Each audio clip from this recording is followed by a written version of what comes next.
దేవుని మాట కార్యక్రమానికి ప్రతి ఒక్కరిని ప్రేమపూర్వక ఆహ్వానిస్తూ ఉన్నానండి. దేవుని పేట ప్రతి ఒక్కరికి వందనాలు.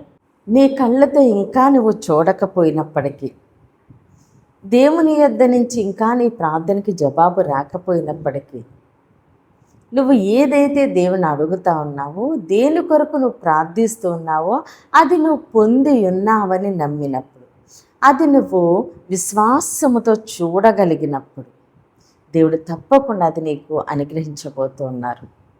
సందేహపడవద్దు, భయపడొద్దు. పరిస్థితులను బట్టి నువ్వు ఏది కావాలని దేవుడి సన్నిధిలో అడుగుతున్నావో అది పొందానన్న విశ్వాసముతో నువ్వు దాన్ని అడిగినప్పుడు, నువ్వు అది విశ్వాసంలో చూడగలిగినప్పుడు దేవుడు తప్పకుండా నీ ప్రార్థనకైనా జవాబు ఇవ్వబోతూ ఉన్నారు.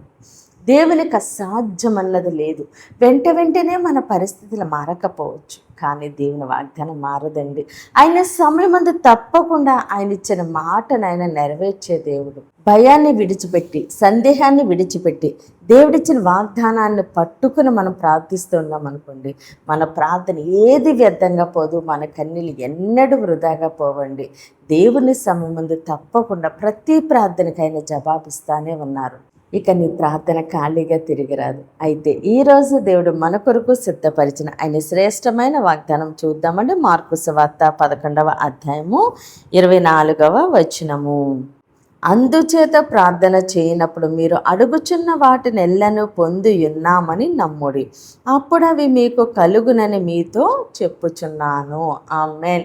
దేవుడి రోజు మనతో మాట్లాడుచున్న మంచి మాట, మీరు అడుగుచున్న వాటిని ఎల్లను పొంది ఉన్నామని నమ్ముడి, అవి మీకు కలుగును.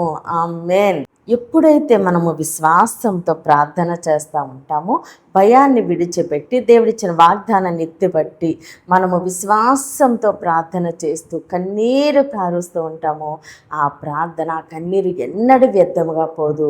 అంతేకాకుండా మనం ప్రార్థన చేస్తున్నప్పుడు దేవుడు అది మనకి అనుగ్రహించారు, అది మనము పొందుకున్నాము అని నమ్మినప్పుడు ఏదైతే అడుగుతున్నామో అవన్నీ కూడా దేవుడు మనకి అనుగ్రహిస్తూనే ఉన్నారు.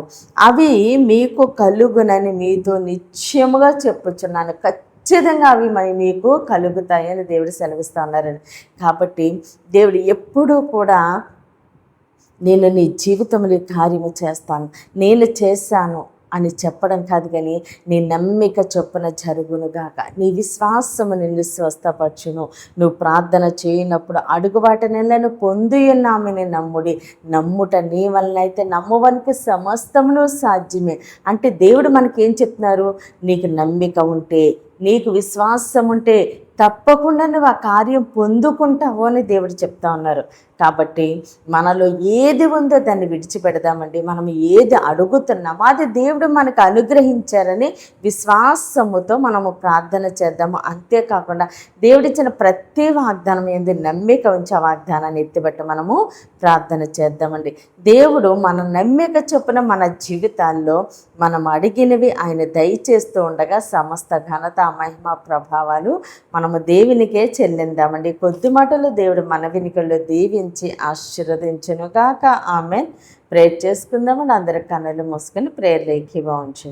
మహోన్నతుడ, మహాగణుడ, పరిశుద్ధుడా, నీకే స్తోత్రాలు, వందనాలు దేవా. తండ్రి ఇచ్చిన వాగ్దానం మా జీవితాల్లో నూరింతలుగా ఫలించునుగాక. దైవజనులు, వారి కుటుంబాలు, సంఘాలు, పరిచర్యలేసు నామములోనే దీవించబడునుగాక. యెరూషలేము కేసు నామములోనే క్షేమము కలుగునుగాక.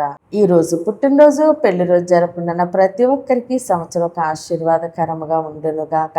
దేవుని మాట పరిచర్యలో పాలుభాగస్తులై భారము కలిగి ప్రార్థన చేసిన ప్రతి ఒక్కరిని దేవుడు బహుగా దీవించి ఆశీర్వదించునుగాక. అనారోగ్యంతో ఉన్న బిడ్డలకి యేసునామములో సంపూర్ణ స్వస్థత, విడుదల కలుగునుగాక. మూయబడిన ప్రతి గర్భము యేసు నామములోనే తెరవబడునుగాక. వివాహాలు కావాల్సిన బిడ్డలకి యేసునామములో ఘనమైన వివాహములు జరుగునుగాక. యవ్వన బిడ్డలకి యేసు నామములో మంచి భవిష్యత్తు కలుగునుగాక. ప్రతి బిడ్డ రాకపోకలందరూ దేవుడు తోడుగా ఉండి క్షేమమైన ప్రయాణం అనుగ్రహించునుగాక. అయ్యా, ప్రతి బిడ్డ నీ చేతులకు అప్పగిస్తూ చిన్న ప్రార్థన పాదసని చేర్చుకోమని యేసుక్రీస్తు అతి పరిశుద్ధ నామమున బ్రతిమాలి వేడుకున్న మా తండ్రి. Amen, amen, amen. దేవుడు మిమ్మల్ని, మీ కుటుంబాన్ని దీవించి ఆశీర్వదించునుగాక. ఆమెన్.